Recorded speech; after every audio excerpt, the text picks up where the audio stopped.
By hierdie geleentheid lees ons uit Josua 7.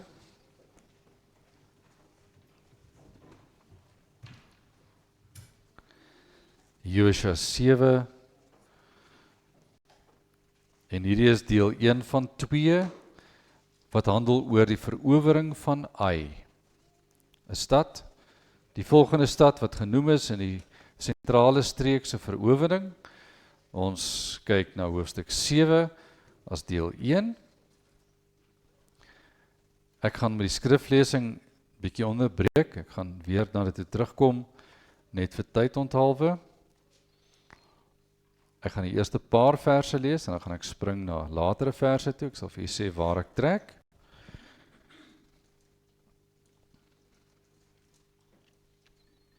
Josua 7 vanaf vers 1. Maar die kinders van Israel het hulle vergryp aan die bangoed, want Achan, die seun van Karmi, die seun van Sabdi, die seun van Serach, van die stam van Juda, het van die bangoed geneem, sodat die toorn van die Here ontvlam het teen die kinders van Israel.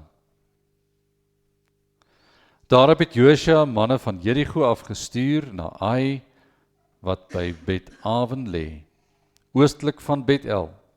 En hy het met hulle gespreek en gesê, trek op en verken die land. En die manne het opgetrek en Ai verken.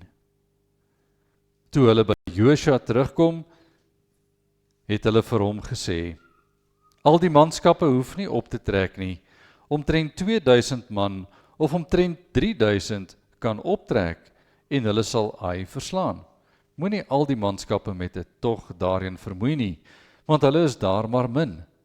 So het daar dan van die manskappe omtrent 3000 man daartoe opgetrek, maar hulle moes vlug voor die manne van Ai. En die manne van Ai het uit hulle omtrent 36 man doodgeslaan, en hulle agtervolg van die poort af tot by Sebarim. En hulle verslaan op die afdraand, en die volk se hart het versmelt en soos water geword. Toe het Josua sy klere geskeur en met sy aangesig op die grond geval voor die ark van die Here tot die aand toe, hy en die oudstes van Israel, en het stof op hulle hoofde gegooi. En Josua het gesê, ag Here, Here, waarom het u hierdie volk ooit deur die Jordaan laat trek om ons oor te gee in die hand van die Amoriete, sodat hulle ons kan vernietig? Het ons tog maar besluit om oorkant die Jordaan te bly?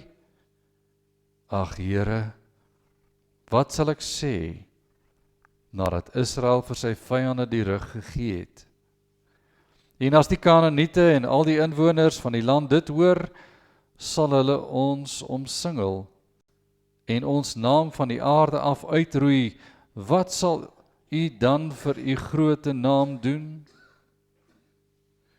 Toe sê die Here aan Josua, staan op, waarom tog lê jy op jou aangesig? Israel het gesondig en het ook my verbond oortree wat ek hulle opgelê het, en ook geneem van die bangoed, en ook gesteel, en het selfs heimlik by hulle goed gevoeg. En die kinders van Israel sal nie stand hou voor hulle vyande nie. Hulle sal hul vyande die rug gee, omdat hulle self 'n ban geword het. Ek sal nie meer met julle wees, tensy julle die ban onder julle uit verdelg nie. Staan op, heilig die volk en sê. Gaan van verder af. Ons lees vanaf vers 24.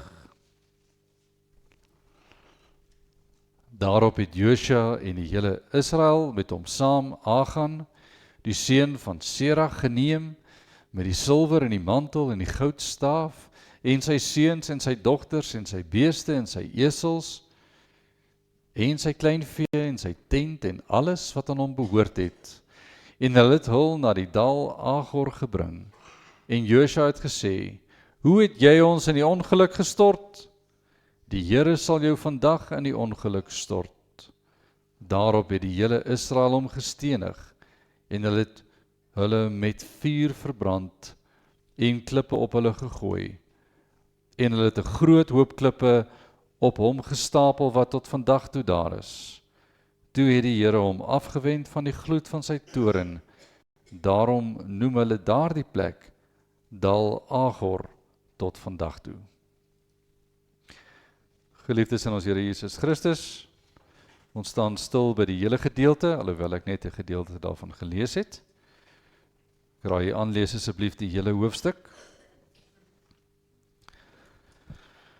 Geliefdes in ons Here Jesus Christus, ons wil nie graag in die Bybel lees, iemand het iets gedoen, en nou moet 'n klomp mense ly as gevolg van hom nie. Ons wil graag hoor, en dis wat vandag waarskynlik vir ons sê, ag, daardie persoon het nou maar gedoen soos hulle wou, laat net op hulle neerkom. Laat die effek net op hulle wees. Los ons uit. Ons het niks daarmee te doen gehad nie. Dis nie eers ons skuld dat hy gedoen het wat hy gedoen het nie. Is dit? Is dit nie? Hoe sal ons die vraag antwoord? Hierdie is die tamaletjie waarmee die wêreld vandag sit. Wie se skuld is dit nou eintlik? Wie se skuld is dit nou eintlik? Die Bybel begin met die woorde, en die Here het alles gemaak, en dit was goed. Het die mens gemaak, en dit was goed. En dit was baie goed. En dan lees ons in Genesis 3, Here, daardie vrou wat u my gegee het, sy het vir my gegee, en ek het geëet. Eva, dit klink asof Adam sê, jy was nie goed nie. Dis wat ons vandag doen. Iemand is skuldig, en dis nie ek nie, dit kan nie ek wees nie. En ek wys die vinger na die ander, en ek verplaas my verantwoordelikheid, en ek verplaas my krisis, en dis iemand anders se skuld. Waar lê die saak van gehoorsaamheid by die Here? Waar lê die saak van gehoorsaam te wees aan die Here? Waar lê dit by die Here in terme van belangrikheid? Is dit iets wat ons kan sien en glo dat die Here erns maak met gehoorsaamheid? As ons die Ou Testament so deurlees, kom ek by verskeie plekke, die Here sê, jy moet gehoorsaam wees, jy moet luister, jy moes geluister het, nou gaan dit gebeur. Jy moet luister, jy moes geluister het, nou gaan dit gebeur. Ek hoor die woord luister, en dit beteken dat ek moet gehoorsaam, en dan hoor ek dat daar 'n reaksie moet wees op grond van gehoorsaamheid. Wat hier gebeur in hoofstuk 7 is 'n antiklimaks op die hele proses van die verowering van die land. U was laasweek saam met my bly, u wou die ramshoring sommer hier blaas, want kyk wat doen die Here. En as ek op die volgende bladsy kyk, in die volgende hoofstuk, sê, kyk wat doen die Here.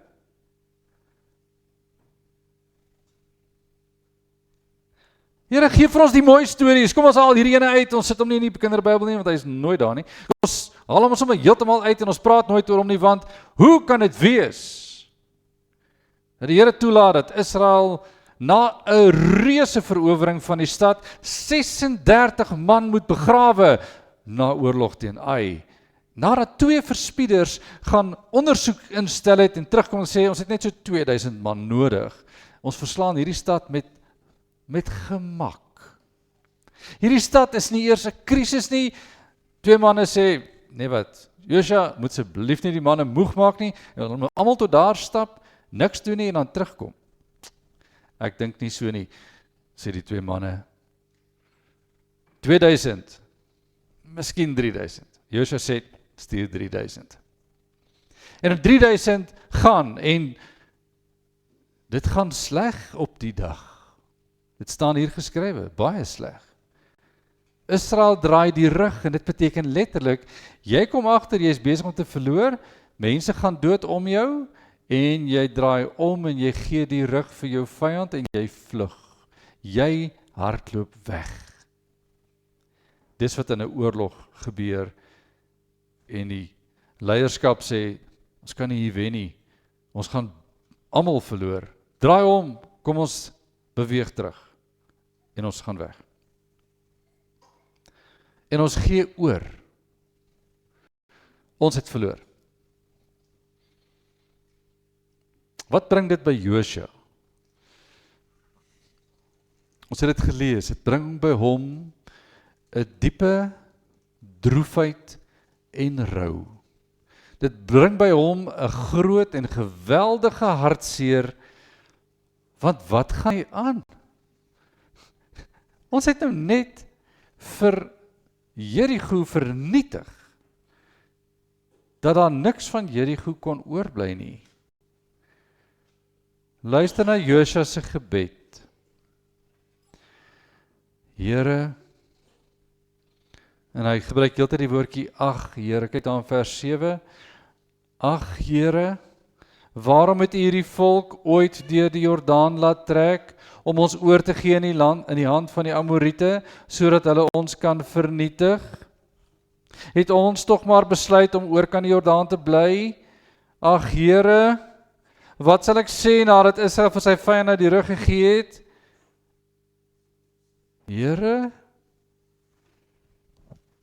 en dan sê hy laaste daar in vers 9, maar Here, wat sal U doen vir U groote naam?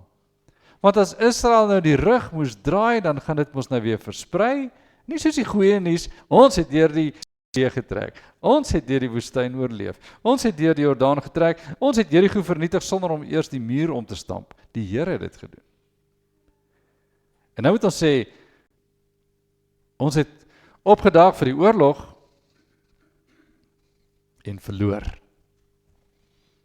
Ons wil nie daai nuus uit hê nie, Here, asseblief moenie laat dit versprei nie. Ons wil nie slegte nuus met oor ons versprei nie. Ons wil nie hoor, ons het verloor nie. Here, hoe kan U dit toelaat? En dan hoor ons die mensdom sê, sien, julle dien nie 'n almagtige God nie. Hy weet nie wat hy doen nie. Nou laat hy hulle wen en nou laat hy hulle verloor. Dis nie die moeite werd om hom as God te hê nie. Sou baie nou sê. Sien. Gaan lees maar hoofstuk 8. Gaan lees vooruit. En dit het gebeur. Ai het gedink, ha. Ja, sien, julle is eintlik nie so sterk nie. Julle is eintlik nie so sterk nie. Julle is eintlik nie so sterk nie. Julle is so swak as wat julle eintlik lyk. Julle is swak. Julle sal dit nie maak nie. Dis hoe julle is. Julle het laas gevlug, julle sal weer vlug. Hulle het weer omgedraai, gaan lees hoofstuk 8. Maar hier sê Josua, maar Here, wat is die saak? Die saak is dit. En dit moet ons hoor as die eerste saak. Dit kan nie ons wees nie, Here. Ons verdien nie om te verloor nie. Ons verdien nie om swaar te kry nie. Ag Here, dit gaan so sleg met ons. Ons verdien dit nie.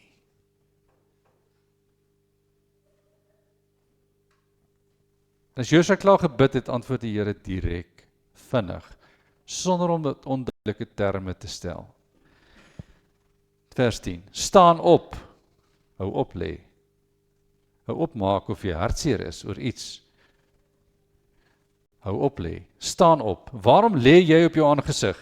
Israel het gesondig en het ook my verbond oortree. Sê weer, Here, Israel het gesondig, is ons skuldig, Here? Ja, Israel het gesondig, vers 11, en ook my verbond oortree. Ek het my aan hulle verbind, ek is hulle God. Hulle moet my glo as volk. Wat was die opdrag? Net so 'n bietjie van herinnering. Julle gaan die stad binne. Alles wat julle vat as buit, moet na die skatkis van die Here gaan. Kinders, luister baie mooi. Alles wat gevat word, want daar is mense dood, baie. En in hulle huise was daar skatte, daar was geld, daar was besittings, daar was mooi goed, mooi klere. Daar was ryk mense, daar was altyd arme mense, maar daar was ryk mense. En wanneer die stad ingeval word, het die goed na die Here toe moes gaan. Nie na enige iemand anders toe nie, na die skathuis van die Here. Die Here sou dit aanwend, soos hy met al sy buit sou doen. En daar kom 'n man. En ons het sy naam heel in die begin gelees. Sy naam is Agan. Hy het gedoen wat almal gedoen het, deur in te gaan en dood te maak, man, vrou, kind, dier. Plek is aan die brand gesteek. Die goed is geneem as buit. En toe? Die Here sê vir Josua, Israel het gesondig en ook my verbond oortree. My gehoorsaamheid, omdat ek God is, geïgnoreer en gedink om iets anders te doen, en dis waar die oortreding lê. Die oortreding is 'n oortreding teenoor om nie God te glo nie, en nie na hom te luister nie. Dit was die oortreding. Ongehoorsaamheid. Saul doen presies dieselfde, wanneer hy Amalek moet tref, en terugkom met 'n klomp beeste, en ander vee, en dan sê hy, hierdie is daarom, ons kon dit nie tref met die banvloek nie, ons wil dit graag vir die Here gee as 'n offer. Die Here soek nie banvloek vir offers nie. Wat die Here wel gesoek het hier, was die banvloek, stad, se buit, as deel van sy skat, wat hy sou aanwend. Hy beroof dus, of hy neem terug sy eiendom, wat hy aan die Amoriete gegee het. Die Here neem dit terug. En dan wanneer die Here vir Josua antwoord sê in vers 11, my verbond is oortree, julle was ongehoorsaam om my nie te erken as God nie. En julle het geneem van die bangoed en ook gesteel en dit selfs heimlik by hulle goed gevoeg. Julle het van die Here se goed geneem en dit by julle goed gesit. Julle het nie die Amoriete beroof nie, julle het God beroof. Julle het nie by ander gesteel nie, julle het by die Here gesteel. En nou het julle dit gaan wegsteek. En nou sal almal daar sit, Josua en Kluis en sê, wie het gevat? Wie het gevat? Wie het van die goed gevat wat hulle nie mag nie? Here sê, dis die rede vir julle nederlaag. Julle het deel van die banvloek geword, omdat een van julle die bangoed gevat het en so die banvloek op daardie huis gelaai het. Nou is die banvloek in julle, en daarom is 36 dood. Maar een moet verwyder word, want die ban sal by julle bly. Die Here het hom dus onttrek van die volk, en gesê, julle is oorgelaat aan julle eie. Dis die sonde wat hier gepleeg is, eie geregtigheid. Ek het self besluit, nou is ek op my eie. En op my eie het ek gaan sterf op pad na Ai toe, en op my eie sal ek sterf waar ek nou is. Dis wat die Here hier sê. En dan, Gods beskikking, Gods aanwysing, want wie het gesien, hier vat 'n man goed, en gaan sit dit in sy tent. Niemand nie, behalwe die een wat alles weet. Die alwetende God, die almagtige God, die allerheiligste God, het gesien, waar het begrawe lê, in wie se tent dit lê. En nou is die priesters besig. Die Here sê, julle moet by mekaar kom, so, sê die Here. Dan kom hulle by mekaar, dis gedeelte wat ons nie gelees het nie, maar dit het so verloop. Die Here wys aan met die Urim en die Thummim, dis 'n toestel waarin die Here die lot werp op 'n sekere aanwysing. Is 'n ja of 'n nee of 'n stilte. Ja, dis hierdie stam. Die stam van Juda.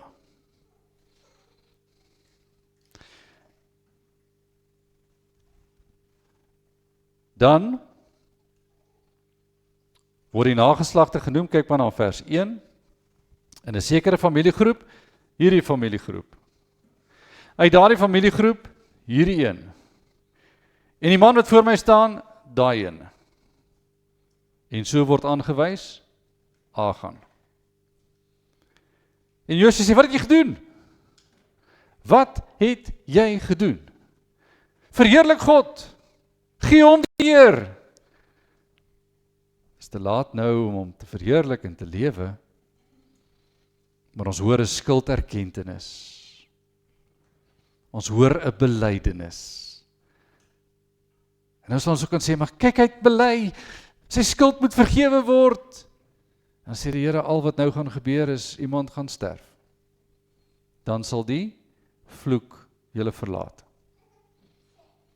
En daar hoor u die prys. Die woorde van die Nuwe Testament sê, die loon van die sonde is die dood. Die loon van die sonde is die dood. Die genade het gekom, maar die dood het gekom deur Adam. Die genade het gekom deur Christus. Saam met Adam sê ons, Here, nee, daardie vrou, daardie saak. Achan sou sê, ek het daar ingestap in hierdie pragtige kleed, hierdie mooi silwer, hierdie goudstaaf. Ek kon dit nie los nie. En ek het dit saam met my geneem en ek het in my tent gebere.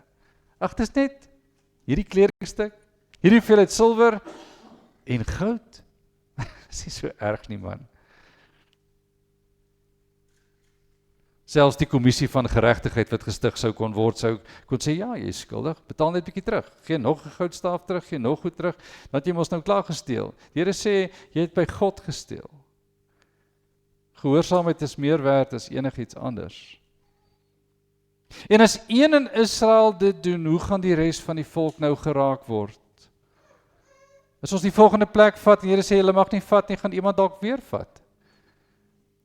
En wat gebeur nou? Achan word gebring, vrou word geroep, kinders, gesin, vee, alle besittings, dit word op een plek bymekaar gesit, en die bandvloek word voltrek, op sy huis. Dink aan die woorde aan die einde van Josua, ek en my huis, ons sal die Here dien. My huis, dien saam met my, volg my, doen wat ek doen. Oupas, dis die pad wat gestap is, jou seun het gesien wat jy doen, en hulle doen wat jy doen, of hulle verlaat jou pad. En wanneer hulle in jou spore stap, stap ons so agter die leierskap aan. En eendag, as daar gevra word, maar hoekom het jou kinders dit gedoen? Sê maar, hulle wou dit doen. Die Bybel sê nie, wat het jy gedoen? Om hulle dit te laat doen. Wat is jou inslag op jou kinders se geloof gewees? Kon hulle sien wat geloof is, of het hulle maar gedoen wat jy doen?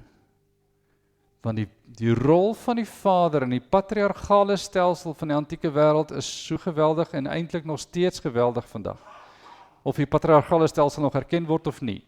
Kinders doen wat pappa doen. Hulle doen ook wat mamma doen. Hulle sê wat pappa sê. Hulle sê ook wat mamma sê.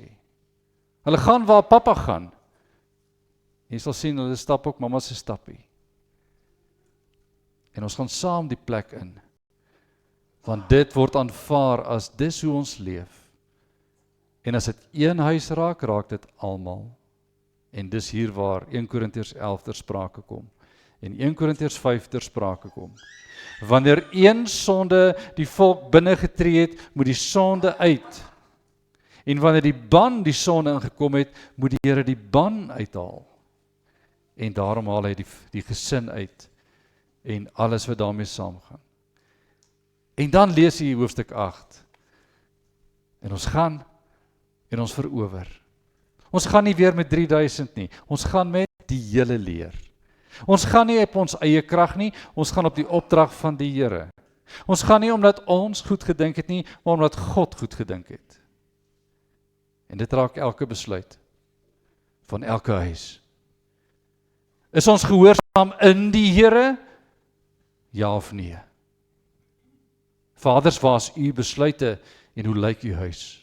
Moeders, waar is u besluite en hoe lyk u huis?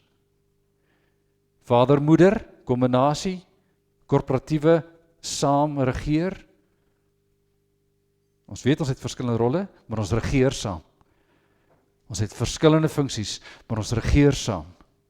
Ons lê 'n grondslag. En sonder hierdie grondslag is huisgesinne swak en geloofsversterking broos en opvoeding daarmee heen. Vandag gaan jy so oor die saak. Wat leer die Here oor sonde? Hy leer dat hy self sy volk reinig van hulle sonde. Want hierna is hierdie volk sonder Agan in sy huis anders. Want die Here het dit gereinig. Dis hard om te hoor, maar as die Here nie stop en skoon maak nie, sal ons nie by die punte self uitkom nie. Laat die Here ons reinig, laat hy ons wys waarheen. En laat ons die nagmaaltafel vandag sien as daardie siklus van reiniging. Ons sit vandag nie by hierdie tafel, omdat ons 'n broodjie soek, of graag 'n slukkie wyn wil hê nie. Dit is wat gaan gebeur. Maar as dit ons rede is, moenie eet nie, moenie drink nie. Dis wat afhou van die nagmaal impliseer. As jy nie verstaan waaroor dit gaan nie, kinders, julle gebruik nie nagmaal nie, omdat julle nog nie verstaan wat is reg en verkeerd nie. En as ek jou toelaat om nagmaal te gebruik as ouderling, dan hou ek nie toesig omdat ek vir jou lief is nie, maar dan haat ek jou regtig. Want ek laat toe dat jy nie weet wat jy doen nie, en jy verval in 'n mooi stukkie klere, 'n bietjie silwer, en hier is 'n mooi staaf goud, en dit is so lekker om dit te hê, maar ek het nie verstaan wat het ek gedoen nie.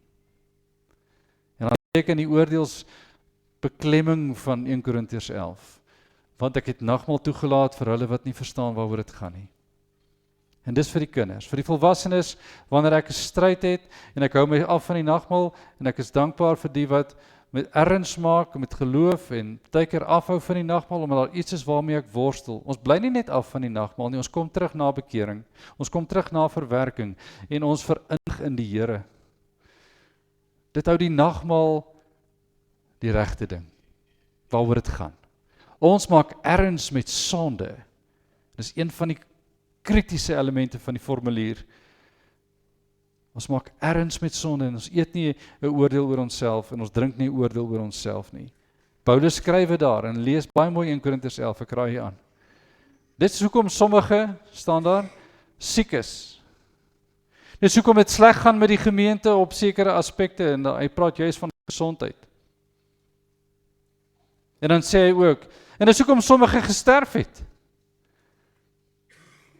Sal ons nie maar sê, maar hierdie apostel oordeel geweldig, maak nie. Deur die inspirasie van die Gees het God gesien. En deur sy Gees het hy gesê. En deur sy Gees het Paulus geskryf.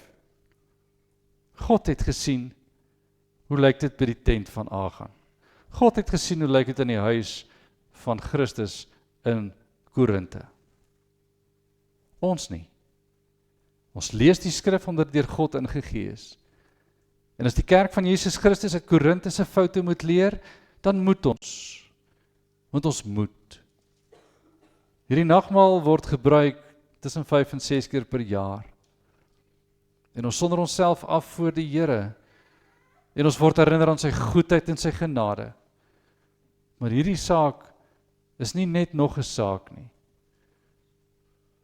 Mag die Here ons nagmaalsgebruik verryk. Mag hy ons reinig deur elke keer siklus van nagmaal, ondersoek ons onsself. En ons maak seker hoekom ons onsself ondersoek. En ons gaan na die nagmaaltafel met 'n rein gewete. Ons gebruik die tekens van brood en wyn. Ons dank die Here vir sy genade en skuldvergifnis. En ons streef daarna om die sondes waarmee ons worstel af te lê. Dis waaroor die nagmaal gaan. As jy opgeroep word en daar word gesê, onthou dis nagmaal, herinner ek nie aan die ete na die tyd nie. Ek herinner aan die maaltyd in die tyd. Onthou daar's nagmaal, is woorde wat mos in die ou dae gesê is vir voorbereiding. Wat 'n voorbereiding? Om myself te ondersoek. Ek het niks by die Here gevat of gesteel nie, het ek? Nee.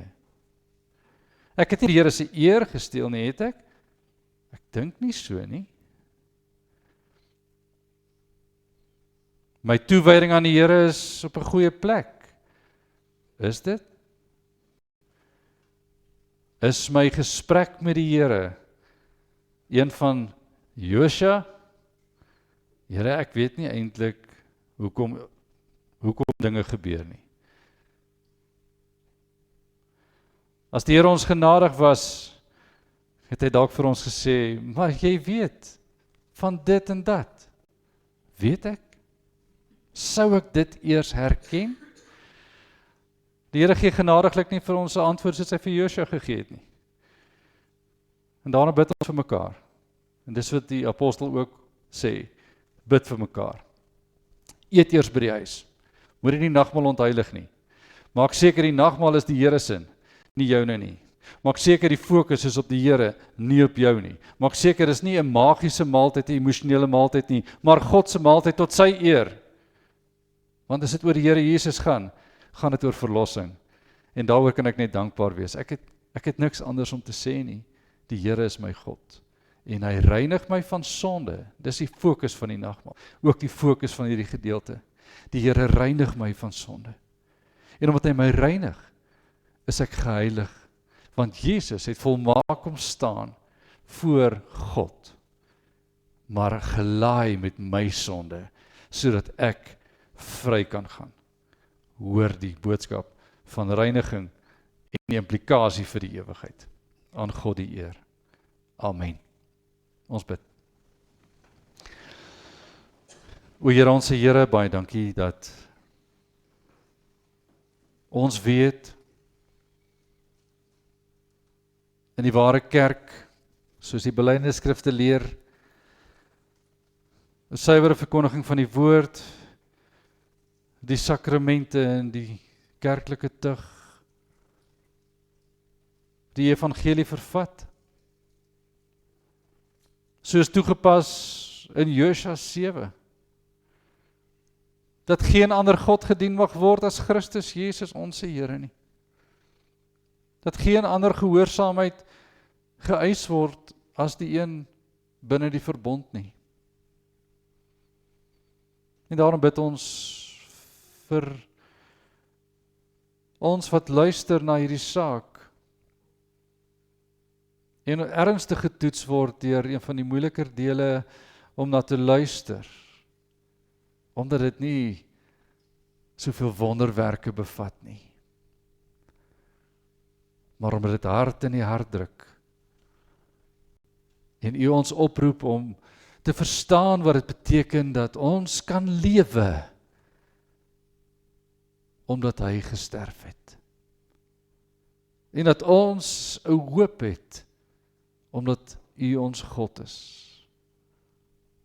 Lei ons ook in hierdie waarheid en gee vir ons leiding vir die pad vorentoe. Dit bid ons in Christus Jesus naam. Amen.